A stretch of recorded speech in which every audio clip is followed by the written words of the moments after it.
Danny Alvarez here in Houston, Texas at the Prince Boxing Gym. Shakur Stevenson, champ, how are you? Great. Getting pre-camp, as you said, kicked off. Yeah. So camp ain't even officially kicked off, but we do have a date, September 23rd, back in your hometown, Newark, New Jersey, at the Prudential, defending your unified crown. How's it feel? I mean, it feels great. I feel like I'm ready. I feel like this is the perfect time to come back and get back to the city of Newark and do a big event in front of my hometown fans and all the kids that's coming up in Newark. Just like, I don't know, it's gonna feel good in front of them. Like, I feel like they matter the most because I feel like just doing it in front of kids that's like, they come up from nothing. Like, they started at the same spot I'm from, and they get to see somebody go in there and make a lot of money and fighting in a big event and use my talents for something other than the street. So it's gonna be an amazing event, and it's gonna be an amazing turnout. No, definitely gonna be an amazing turnout. Can't wait to be there and see, just everybody come out. Your first time being home since being a world champion, correct? Oh yeah, definitely my first time being home, and only first time being home since my last fight too. Like, only fought in Newark one time, and I wasn't the world champion. That was right before my world title fight. But now I'm already a 2-division champ, unified champ. Right. Like, it's a whole different level now. It's gonna be a lot more people. It's gonna be a lot more excitement, and I'm glad to bring a tough opponent rather than coming with a weak opponent. Definitely a tough opponent. I was gonna get into. He almost ruined the party for you and Valdez because, man, he gave Valdez a very tough fight last September. So I'm sure he's coming in expecting to ruin your party, your homecoming. What do you expect out of Robson Cancio? I'm gonna speak on what you said first. I feel like when I was watching that fight, I was sitting there so mad. Like, I was so angry watching the fight. I'm like, oh my God, Valdez about to mess the money up. But I feel like he let up the gas with Valdez. I ain't gonna be one of them people that call robbery. I feel like it's a lot of close fights. Once you leave a fight in the judge's hands, you should look at yourself in the mirror and realize, you the problem. Because with Valdez, I ain't give him no in. I ain't let him in. I ain't let him inside the fight at all. And I seen with Concepcion, however you say his name, he let him in the fight. But he's a tough fighter. I sparred him once before the Olympics, and I got nothing but good things to say about him. He won the gold medal in the same year that I won the silver medal, so you can't take nothing away from him.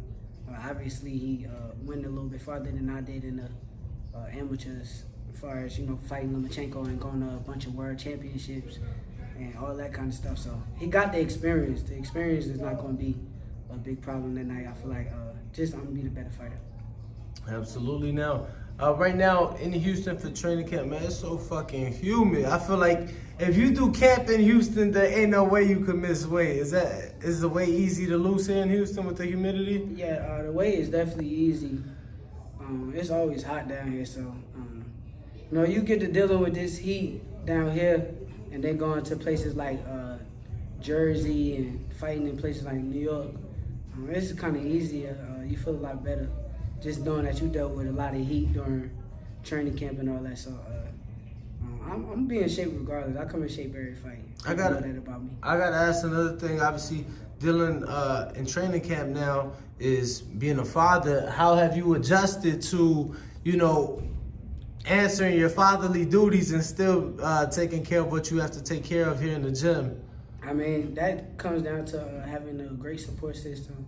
I feel like with Lyric, she step up and she do what she gotta do, and she make camp a lot easier. So it's definitely hard going 8 weeks and stuff without seeing your daughter or however long a fighter choose to do.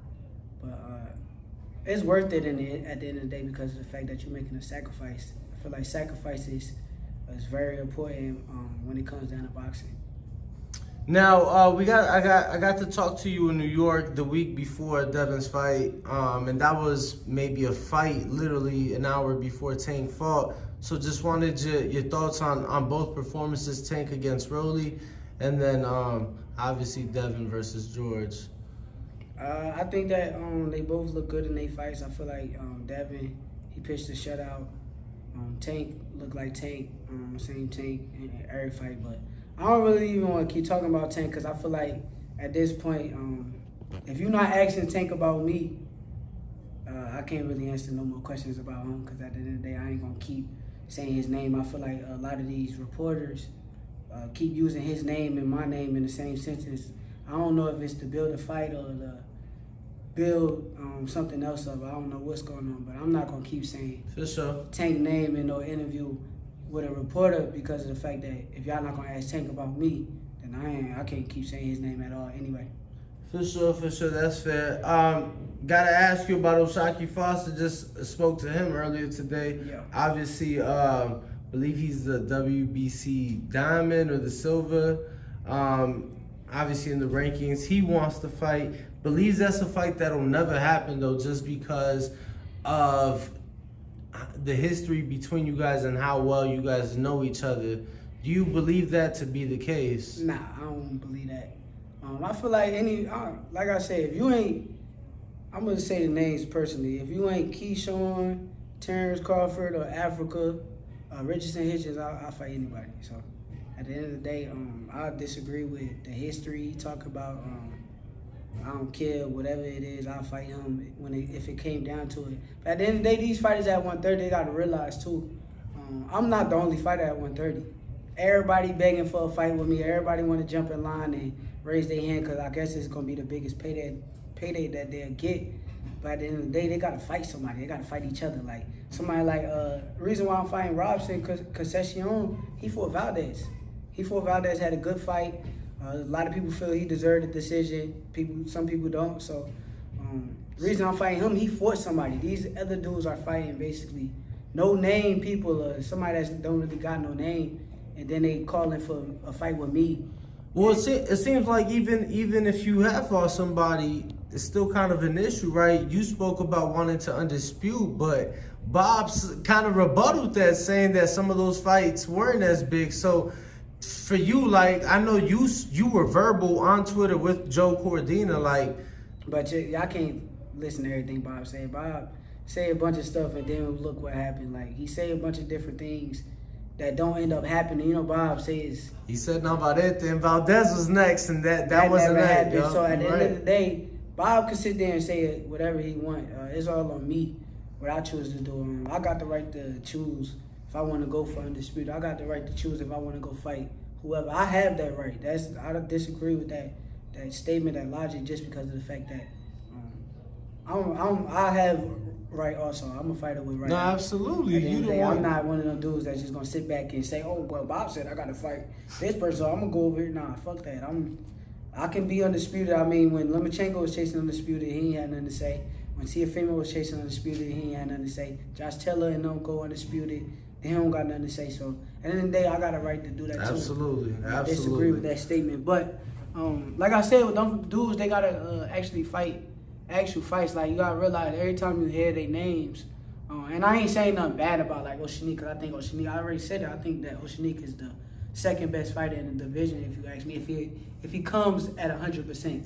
If he have a real... So look, we asked him about you saying that. Yeah. Like, do you take it as a compliment because it's coming from somebody like you who has accomplished a lot in the, in the sport? Or does he was like, nah, at the end of the day, he was like, it's kind of like a compliment, but he expected you to say that. He I'm gonna say I'm the best in the division. Yeah, 100%. So, he didn't take nothing negative, but really, yeah, I'm just speaking on the fact that they have to, when his next fight, when he fights somebody, it gotta be a name. It gotta be like a well-known, like a fight where you're gonna know he's gonna be in some competition or something like that. Like, I don't feel like with them fights that any of them dudes is fighting, like the Archie Sharps that just keep going around saying, "Oh, I want to fight Shakur," but then he fights nobody. Like, you don't know right. who the person is. So it's like, they gotta step their competition up to make the fight bigger, make it a bigger fight. So wanted to ask, I'm not sure if you've seen, but just because you did bring up Lomachenko, news dropped today saying that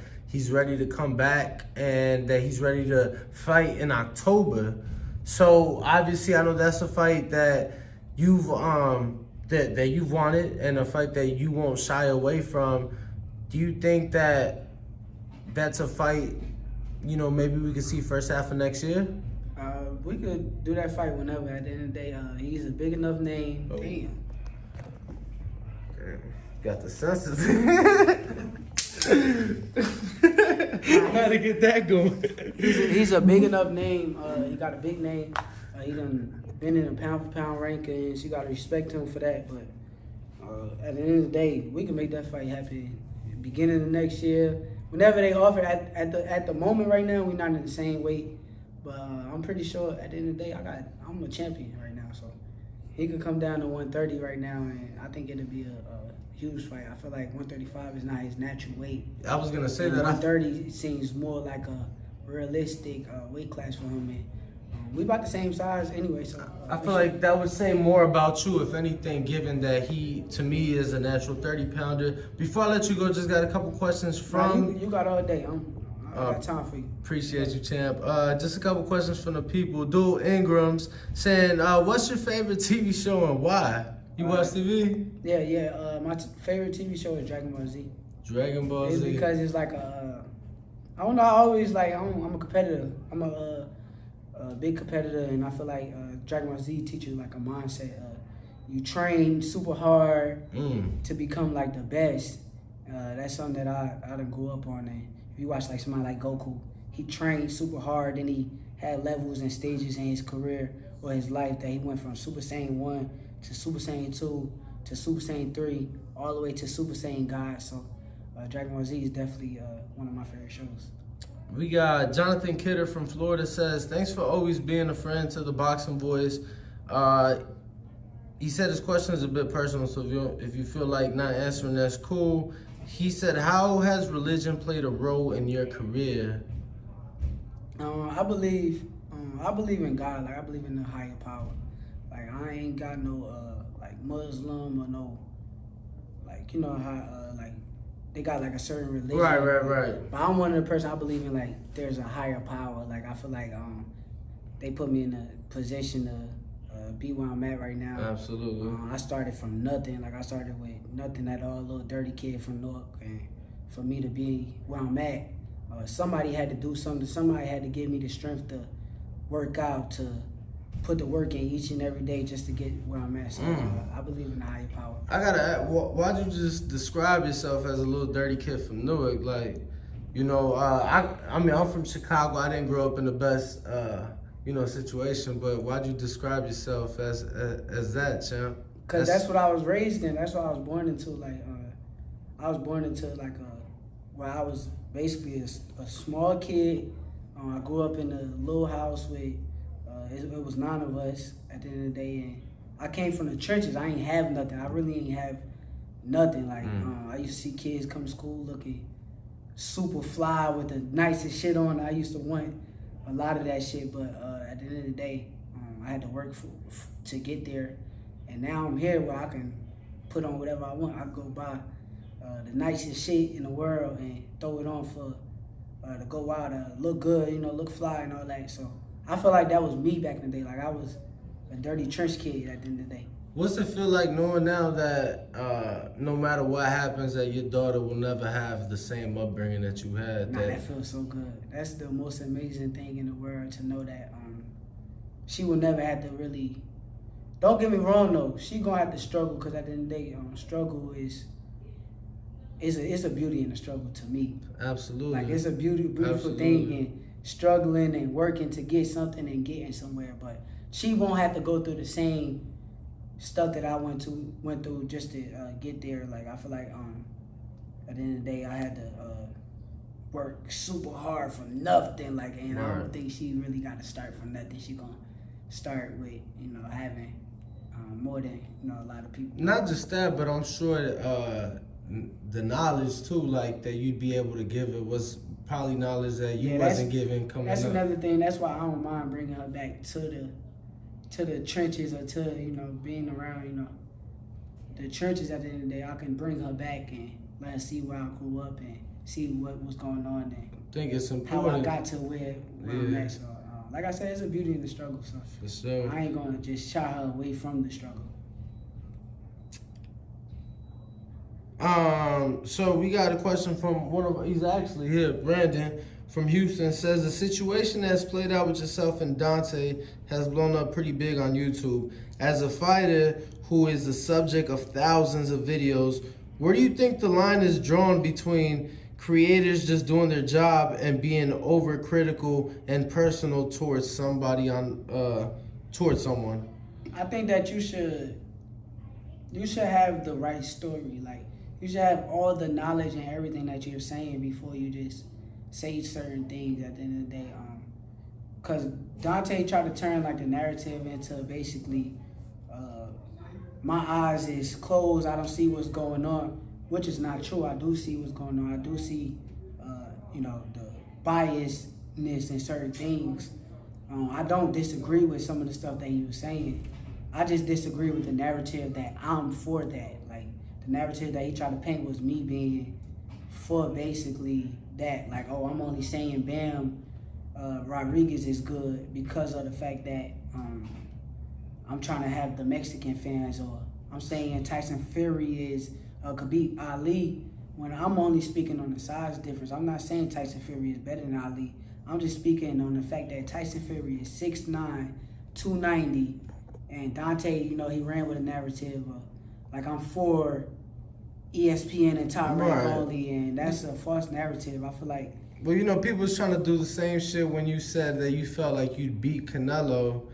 Like, clearly you talking about if y'all in the same weight class, but people like, oh yeah, he about to fight Valdez. Now he feel like he could, beat on Canelo. At the end of the day, they could say whatever they want, but at the end of the day, I'm so confident in myself, and I don't care what y'all say. Like, I don't care if they go say, oh, he's cocky, or oh, this dude is. I don't care, because at the end of the day, I feel like I could beat anybody.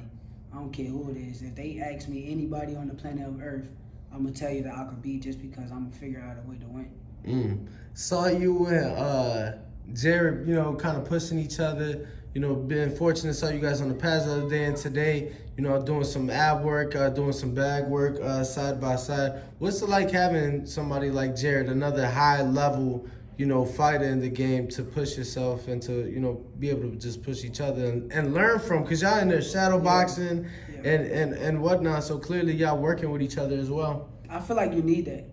I feel like Jared, like, is a very important piece to my training camps, to me getting ready, just because of the fact that he come in here, he really pushed me. Me and Jared, we spar sometimes. Like you said, I hit the miss with him.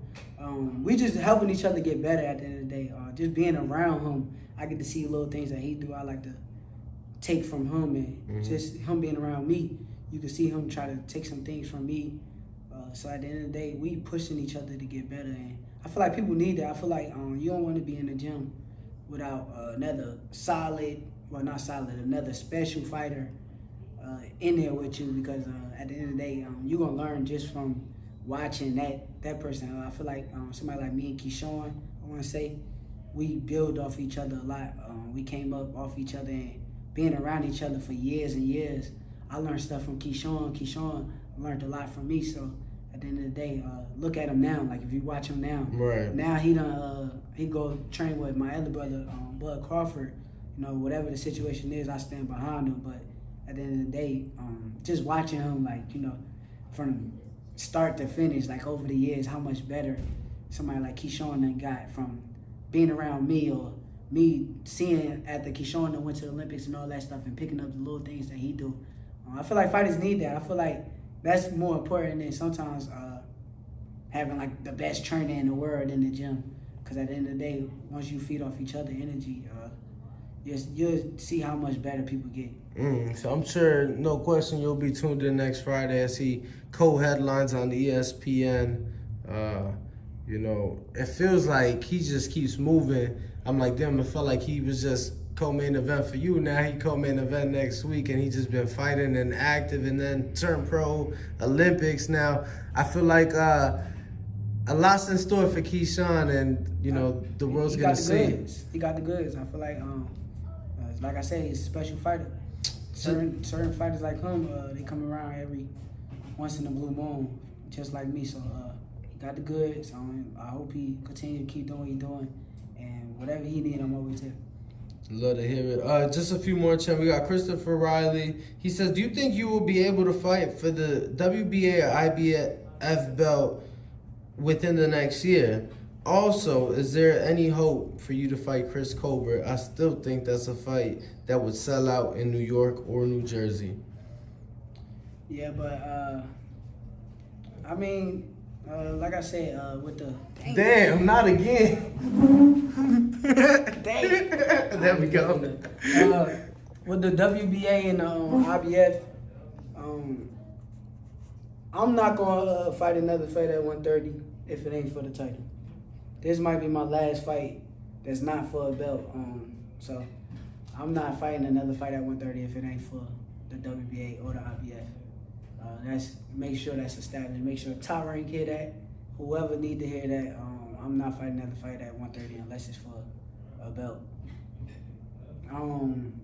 With Chris Colbert, B.I.'s a great fighter. I can't take nothing away from him. But you can't, it's gonna be hard to build up a fight with me and him when all the people gonna think that I'm gonna win. I think he got to get back from his loss first. He got to get back. I think he could do it though. I'm supporting him. I'm behind him, but I don't think it's a big fight right now. Just off the fact that he just lost to that guy that nobody really know. Good thing is he actually getting the opportunity to fight for the title though. Against who? Gutierrez. Yep, he fighting Gutierrez. He sure is. I thought the dude was fighting Gutierrez. That's why Gutierrez couldn't fight me. Cause I tried to fight Gutierrez next. Look, we just got some information today. So Gutierrez don't got a fight date yet? He fighting. I don't know if they have a date, but we was told today that fight is set for him to fight. I feel rude because I don't even know the guy's name that beat Colbert, but the guy that beat Colbert is fighting Gutierrez. Yeah, the guy that beat Colbert is fighting Gutierrez. Yeah, that's what I thought. Yep.